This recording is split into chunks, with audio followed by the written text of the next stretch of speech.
This podcast is intended for mature audiences. Listener discretion is advised.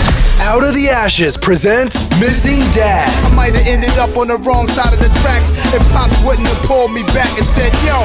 Each episode is a thought-provoking interview with people across all walks of life to see how they were affected by missing key pieces in their relationship with their dad. I told him as a youngster, he'll be the greatest man alive. And now your hosts, Coley Harris and Ahmarr Mountain.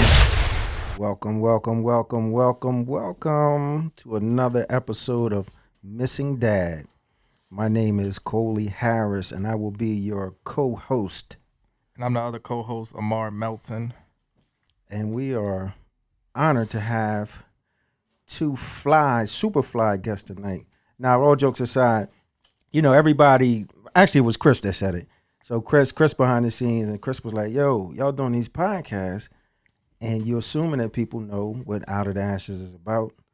And so what if somebody's just consuming this content and never seen the play, the DVD, or heard anything about what it is that you're doing? He said, y'all need to tell y'all story. So I was like, you know what? I said, Ahmarr, we need to tell our story.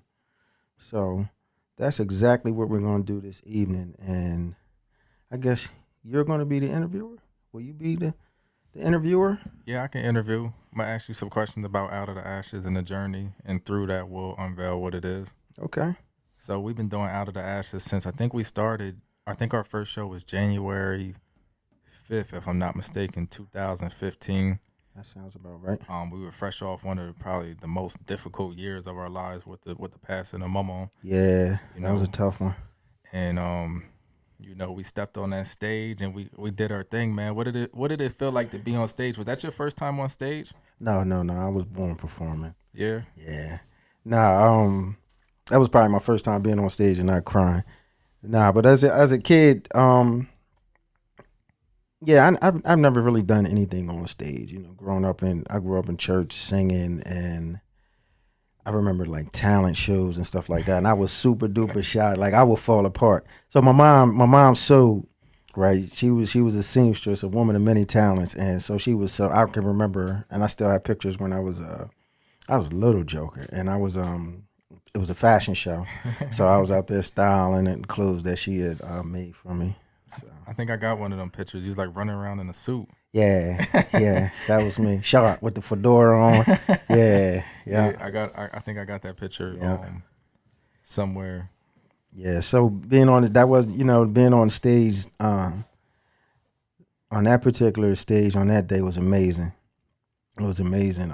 Just being out there to share our story, you know, to share some of what we going through, you know what I mean, our relationship, rebuilding our relationship, and then being surrounded by family and friends. Yeah. We packed that joint out too. Yeah, we sure did, man. Yeah. What do you think?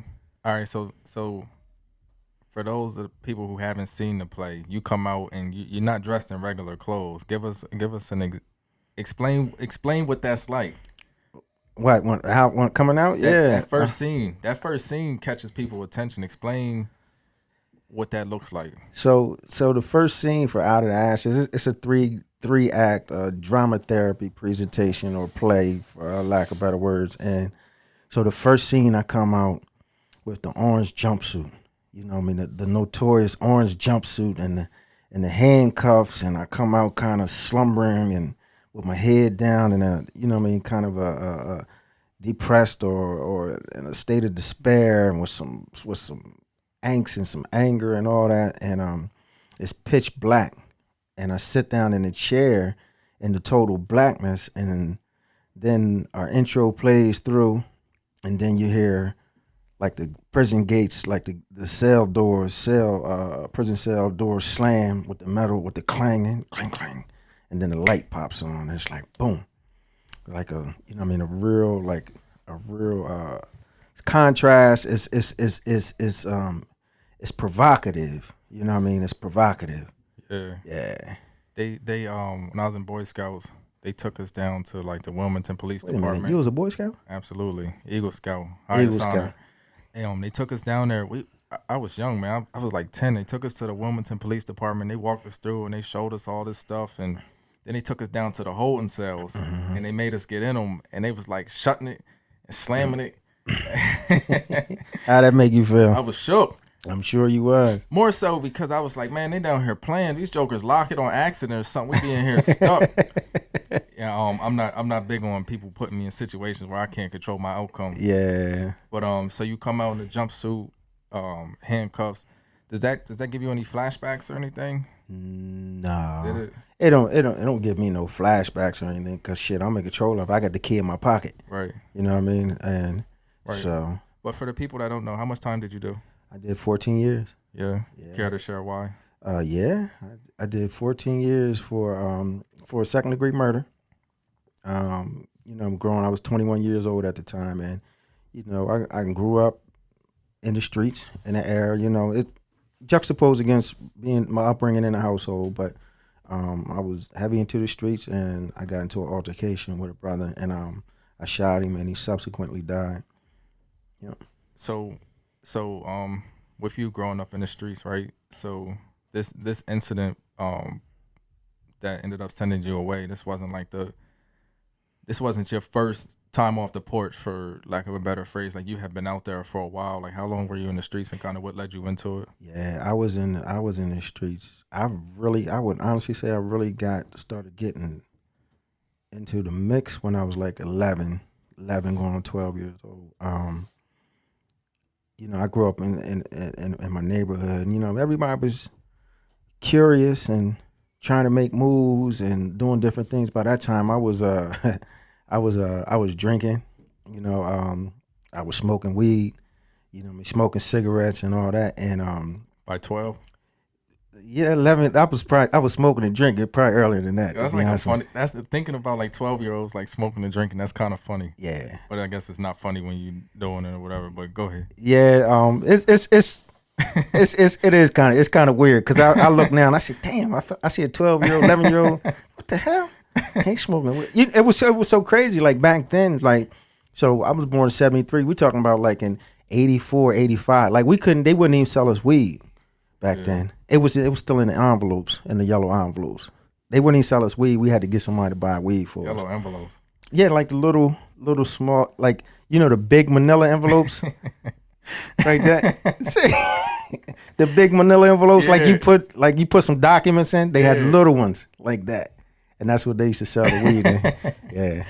That's funny. And so, you know, I'm in all that, and you know what I mean, we moving the ground and getting it however we can get it, you know what I mean, get our little allowances and all different little stuff. And my boy came up, he was like, hey man, I got a move for us. I was like, all right, what's up? So he ran the plate by me, and I went and bought a dollar worth of beef bologna while he went to the cash register at the corner store. We got $85, $34 worth of food stamps, and we was off to the races from there, brother. Yeah. Yep. That's a true story. And that's kind of how you got started or whatever. Yep. Like, that's when you kind of like made your mind up. Yeah. You think how much or how big of an intervention would you have needed to kind of like put you back on track? At that point, like, what, a good spanking would have done it? Nah, not an ass whipping. I wasn't immune to that. Yeah. I mean, the ass whoopings, they was there.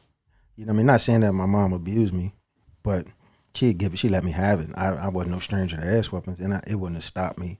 That wouldn't have stopped me at that point. I think it was more of an interest thing, like getting involved and get me more involved in like different things, interests, school and things like that. Cause I was a smart kid. I was bright.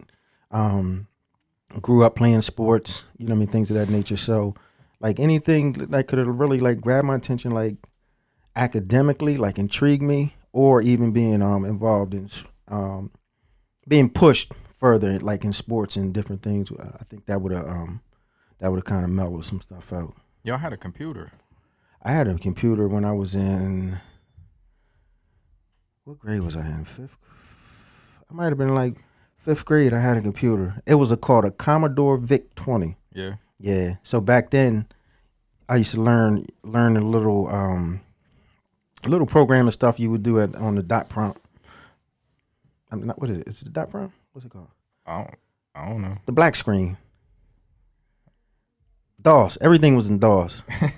It was in DOS. I think it's called a dot prompt. And back then it was a code. It was called BASIC, Beginner's All-Purpose Symbolic Instruction Code. And I was learning how to program in BASIC. And and you had to bring this up because I think about it now. It's like, God damn, had I stuck with that, like we'd have been in Silicon Valley. Yeah. All I needed was my 10,000 hours. You know what I'm saying? You'd have got them too. Man, easily. Yeah. Yeah. So, were you the only person in the house that knew how to use the computer? Yeah, I was the only one that messed with it. Nobody else messed with it. That's interesting. Yeah. Around what year was this? Probably around 80. I think I was in probably like 5th or 6th grade, 85, 86, something like that. Yeah. Yeah. Do you think so? When you went away, I think you mentioned before that you had the opportunity to kind of use computers in there. Did that like trigger in your head, like, wow, like did you make the connection? Like, if I had to, like, I know you just said if you had to stuck with it, but when you were away, did that thought ever cross your mind, or is that something like a newer thought? Yeah, no, I thought about it then, but we couldn't get connected to the internet down there, so you couldn't really do anything.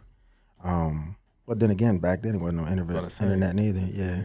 You could have probably did some programming, but they probably put me in a they probably locked me in a hole when they seen me. I put a program on the computer. Yeah, they think somebody trying to break into something or whatever, but I mean, you never know. Yeah. So 5 years in the Out of the Ashes, we've been doing it. We've had a multitude of experiences and been fortunate enough to like impact different lives, adults, children, mothers, grandmothers, fathers, old, young, white, black, like across the board. We've had the ability to impact people with our story. What's the most memorable reaction, like audience reaction that you remember? For me, it would probably be the very first presentation. I can remember hearing people because this is something fresh. This is new. This is cutting edge. Nobody's done this, and I can remember hearing the people's reaction as we were presenting. Yeah. And just the different comments and then at the end the standing ovation. Yeah. Yeah, that was clutch. That was dope. Yeah. With so with like writing my piece, it was difficult for me to get my words down on paper. Like, I'm not the best writer in the world, but I can generally put something together. And when we decided that we wanted to do this, but way before we even had a name or a structure to it or anything, we just decided like we would sit down and write and just kind of figure out like what we wanted to do with it. Yeah. And you remember I was showing up to the coffee shop with empty-handed. I couldn't figure out what to put together, and like, you know, this was manifestation at its greatest, because we were just going to put something together and put it out there. And I remember, you know, I'm working full time, and you know, in light of the hustler spirit, I want to put this together, and we're gonna put this business together. But I kept showing up empty-handed, and I couldn't figure out why. Yeah. And I sat down one day. I don't remember what day of the week it was, but I sat down and I got to the computer, opened up Word, and I said, "Well, no matter what, I'm not showing up to the next meeting empty-handed. Right. I'm gonna figure this out." And my mind just started to drift, and I started to go back to a time when I was younger, and you know, all of the stuff that I kind of took as being normal, I revisited it and I looked at it from an adult perspective, and I said, you know, how much of this just wasn't normal, and I just told myself it was to kind of stay comfortable. Yeah. And I look back, and pretty much anything that I did with my grandparents, I said, you know, for all intents and purposes, I was supposed to do this with my dad. Right. Movies, sports, Boy Scouts, camping, field trips, you know, needing a chaperone, all that type of stuff. And like they did their best to kind of like smooth things over. But looking back on it, man, it was some glaring gaps that, you know, you need somebody who's closer in age range just to be able to do that for you. It's a little more relevant. And I started typing and thinking through all that. And, you know, thinking about the visits that we used to have and how upset I would be at times. Like, I wasn't upset every single time. Like, sometimes it was like I was a little thrown off that I had to get up on Saturday morning and go down to Smyrna 2 hours away and put my good clothes on. And, you know, I got to go to, I don't know. You know what? my mom and papa would come to the house and get me. I think it probably went back and forth. If I remember right, they would come out, I'd jump in the car, we'd go off, and I don't have no real sense of time. I'm a kid. That 2 hours felt like forever, and I'm particular. I'm want to do what I want to do. Right. So I'm like, man, but I think it's a level of discomfort there too. Yeah. Because it's like, I want to be watching TV, but then I'm going to see my dad. Am I going to recognize him when he come out of the visiting room? Things is kind of weird because they gotta pat you down. You got to put your medal in the locker, and they got to wand you down, and depending on where you at, you got to walk through this place, and they lock this, and they. I got this thing with locked doors. Yeah. I don't have it as much now. I'm a little more disciplined to know whether or not I'm really in a jam or if I'm just locked somewhere for temporary. Right. But before I didn't have that. Yeah. He lock you in, and you got to walk through, and it's the barbed wire around the fence, and then you go through. This is on like the honor visits, I guess. And we sit outside and wait for you to come out, and see you. You be smiling. Yeah. You know what I mean? That. I remember all that vividly, and I still remember it now. And I got the typing, man, and the tears just started rolling down my face. Yeah. Like uncontrollably. I couldn't get myself together because it as an adult looking back on, it's like a real traumatizing time. Like, it's a dark time, but as a kid going through it, I didn't feel like it was as dark as it really was. And I'm kind of glad I didn't process it like that. Yeah. I might have fell into a slump completely. Yeah. So I write that, boom. And then when I shared it with you and Miss Patty, like, we was all in tears again. I know. And then to share it with the audience and to them, like, when I do my piece, 80% of the time I can hear somebody like sniffling, whether it's kids, regardless of who the audience is, I can hear like people can't even get themselves together. I'm like, wow, man, I was able to capture this time period and this emotion and this feeling so well. And the same way I felt when I wrote it, I'm able to see other people kind of absorb that, man, because there's so many people feeling it. How'd you feel? We did a show at Stubbs Elementary probably 2 years ago, a year or two ago, and it was a auditorium filled with children in like the third grade or something like that. And when we were done, they all pretty much started crying. Like, any of them that had any of this type of impact or this type of going through this at home, they started crying. How'd you feel after that? Man, that was a heavy presentation, man. And I'm gonna tell you, it was at that point that I really started to realize how much this. I know from being in jail, I know from being in prison, I know from, my experience and shit. My whole neighborhood was locked up. Doing double digits. So I knew, and but seeing them kids, man, you just, it really hit me just how pervasive this is. And it was the parents who was locked up, and the close uncle and all of this stuff. And I just started realizing, like, man, this thing is and nobody's talking to these kids about it. Yeah. So when they're exposed to Out of the Ashes and they see and they hear somebody telling their story, and sharing their experiences, things that they might not even be able to articulate, and it just resonates with them, man. And that was a heavy piece, man. And I'm gonna say, like, I remember this was probably about 3.5 years ago, maybe 4, when it was a guy that had actually worked with Patty. And I remember when I just started realizing, seeing other people, like adults, like breaking down and crying, about relationships that they had, had with their parents, and it just, it's amazing, man. It's amazing. And you did a real good job of capturing that, man. I always tell people, like, I said, yeah, my piece is cool, and I think I do a decent job with laying out, or exposing people to my experiences and my relationship with my own dad and my relationship with my community, and then leading into prison. But your piece, man, it's amazing. You got that one line, you say, when you were watching your dad shave, I was cutting my throat. And that right there is like one of the most poignant pieces in the whole presentation to me.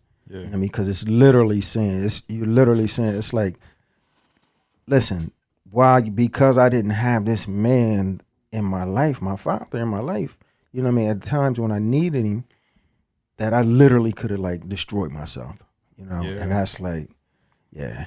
That is, yeah, yeah.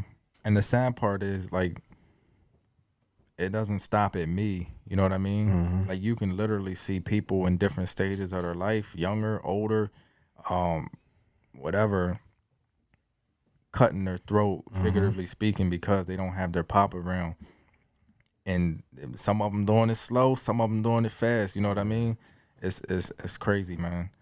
I was at work today, and one of the guys that's in my department or whatever, I spoke to him. I speak to everybody, right? He said, "Yo, I see you doing big things, man." And I'm thinking he's just talking like whatever. I'm like, yeah, what you talking about? He said, yeah, out of the ashes. Now, mind you, I never really talked to him about this or anything like that. I'm like, yeah, what's up? He's like, yeah, I looked it up. I don't know what prompted him to. Maybe I stumbled. Maybe we had a mutual friend online or something. Like we don't follow each other on social media or anything like that. Right. And he said he saw it, and he was like, yeah, man, y'all doing good work. He was like, it made me even want to go talk to my dad. And then he went into his story or a little bit, and I'm like, man, yo, this is impacting everybody. Yeah. What do you what's your most memorable time when somebody brought to your attention that they know that you do out of the ashes and you might not have necessarily brought it up first? I don't, most memorable time. I don't really, the most memorable time.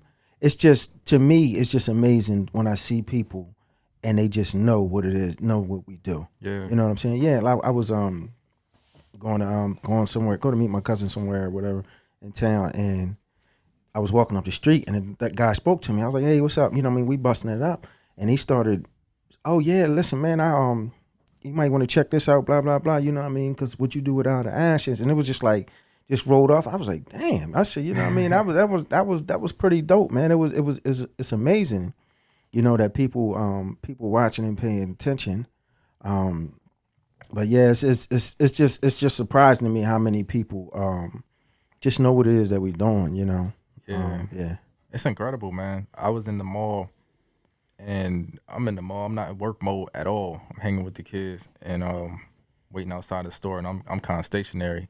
And this guy's like walking up, and I'm aware of my surroundings. I'm chilling. He's walking, and he's like walking up to me, and I'm like, yo, who is this?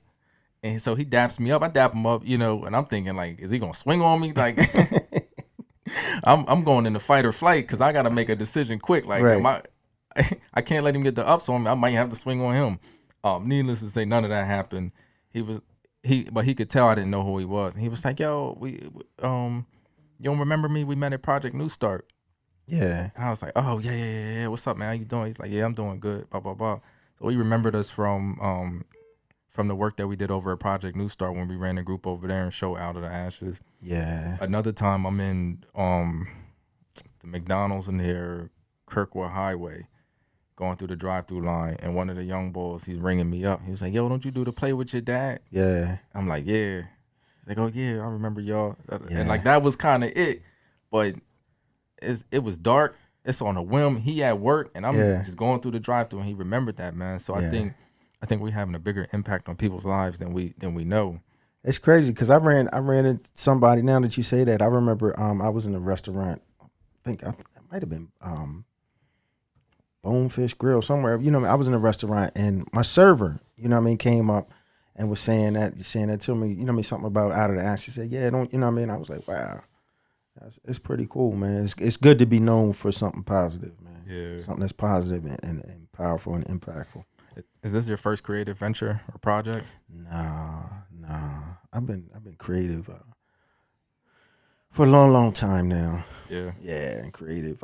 So I've written 2 books. I got Something Like Freedom, which is a kind of a book about a group of relationship between a couple guys went to prison, and how over time both of them serving life sentences. One of them kind of devolved and fell victim to the some of the situations that can happen in an incarcerated situation. He lost himself. Yeah. And then the other guy kind of I ain't gonna say he found himself, but he just he found a version of a healthy, productive life, if you will, inside of the prison. And it's funny, you know what I mean, oftentimes people say to me like that's unrealistic, but anybody who's done time, right, and done real time, and you've been around real convicts, you know what I mean, then you know what I mean, people, lifers, and just people in general, you know what I mean, there are people that are doing, let me say this, there are people that are doing life in prison that still have full and productive lives. Yeah. Right, and sometimes it's hard for people to grasp that, but you know, people are involved in whatever their creativity is. They work, they exercise, trying to maintain contact with their family, and a lot of brothers, man, a lot of the older dudes, like my mentors, and Ed, Tyre, Kenny Rogers, Terry Wahuru, Ed Fountain. These dudes make it their business to pour into young brothers that come in there. Like that's their thing. Yeah. That's what they do. Yeah. They joke and clown, you know what I mean? They joke and clown and play, and you know what I mean? We joke around and, you know what I mean, crack jokes, you know what I mean? They serious, you know what I mean? They ain't nobody messing with them, you know what I mean, without a doubt. But they still, you know what I mean, they still educate like Tyre and them dudes like got me reading, studying, learning, you know what I mean? Everything, all positive stuff, man. All positive stuff, man. Attributes, stuff that helped me to grow into a man. Yeah. And then so yeah. Shout out to my OGs, man. But the other thing is I wrote another book called 15 Laws of the Street, and it's just about just basic street principles. And the reason why I wrote that book is because so the streets, people often look at the streets and like the code of the street, if you will, as being a negative thing. My thing is that it's transferable skills. You know what I mean? In the streets, some of the same principles that people hold on to in the street, you can transfer those principles and use them to be successful in other endeavors. Yeah. Yeah. How has your idea of what it means to be a man changed over time? Growing up, I was kind of raised to believe that a man was, you know what I mean, was about being a provider, financial provider, and mother was more about raise the children and nurture them and things of that nature.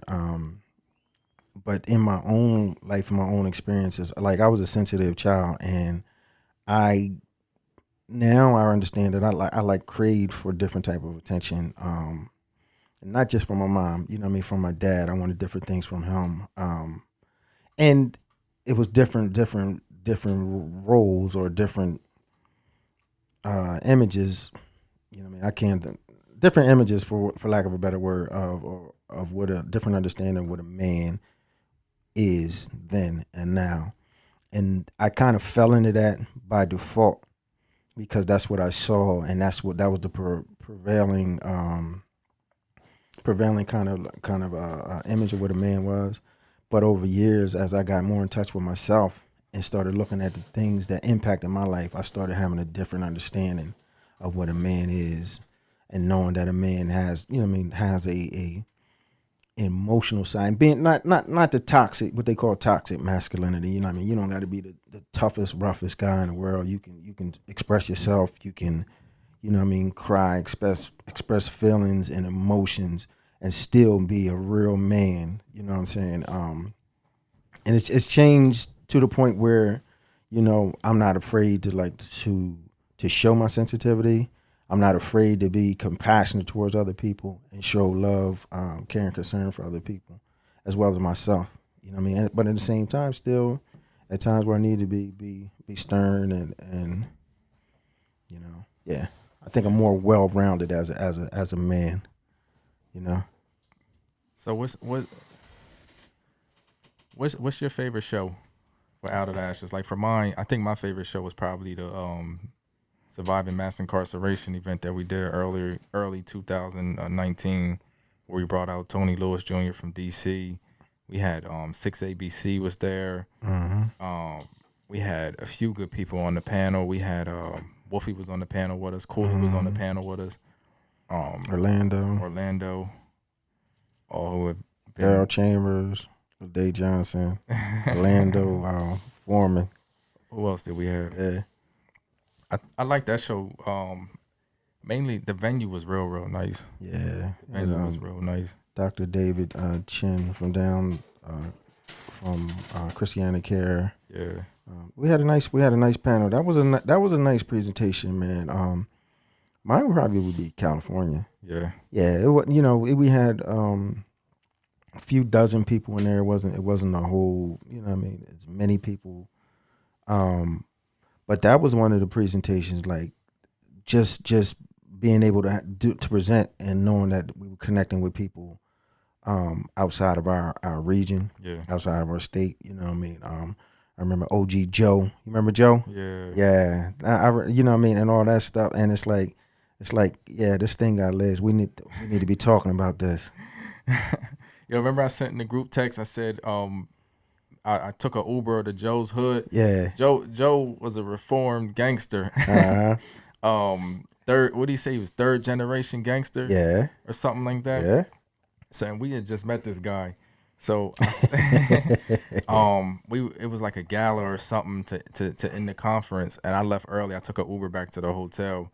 So as a prank, I sent a text to the group text and said, "Yeah, I caught Joe in the lobby of the hotel where the gala was at, and they was having a barbecue in his hood, and they invited me over, so I'm gonna head over there." Yeah. And then I stopped responding for a minute.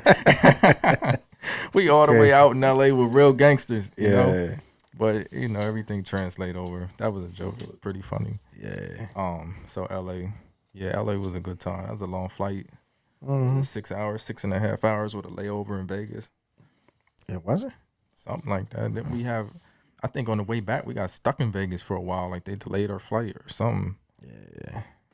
But yeah, that was my favorite right there. You remember how we came up with this podcast? The idea for it? Walking, doing our normal thing. Yeah. You know what I mean? Our Sunday walks. We was walking. I think we was just doing like a brain dump. Yeah. And just throwing everything out there, and this was something that came about, and it was like, I think you brought it up, and because I was like, man, I listened to podcasts some, and I'm like, I wasn't on it like you were, and I said, what the hell? I mean, it can't hurt nothing. Right. But now that we into it, I really see the value in it, and I can appreciate it bringing brothers here, have them sit in that seat, and talking about those relationships.